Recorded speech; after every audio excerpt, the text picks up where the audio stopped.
Hello everyone and welcome back to Always Watching. Today we are discussing a gem of a film, The Queen of My Dreams. Briefly, the film follows Azra, a young woman coming to terms with her tumultuous and complicated relationship with her mother Mariam. The film is a visual feast which walks us through Azra's feelings about her mother, herself, and her country. We are introduced to Azra as a very independent young woman obsessed with Bollywood. The title of the film is taken from a Hindi song featured in the film Ardhana. The film kicks off when Azra learns of her father's passing and travels to Pakistan, not just to mourn his loss, but come to terms with the complexities of her mother's life. I love the way the film depicts the clash of civilizations through this very old Bollywood film. While mourning her father, she reimagines what her mother's life was like when she met him. I was very impressed by Azra's character. I felt she was very effective in terms of really articulating the nuance of her mother's rebellion and paralleling it to her own. Azra remembers her mother as a fiercely independent and strong woman, and this trait is really emphasized throughout her fantasies. Growing up in Canada, Azra struggled to find the balance between two cultures, her Pakistani identity and her new Canadian one. Pakistan has changed a lot since her mother's youth, and each generation faces its own kind of rebellion. Actions that may feel justified looking back,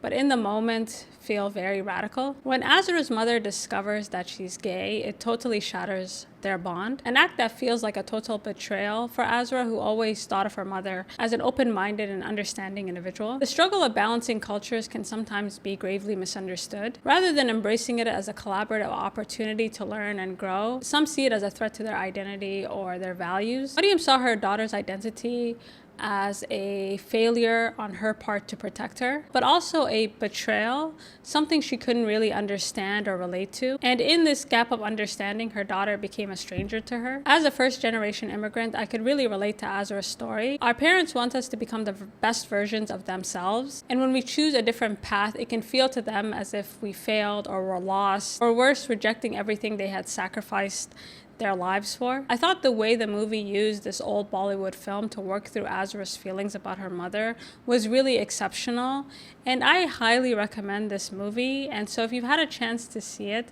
please let me know. Otherwise, please look out for it on streaming, and until next time.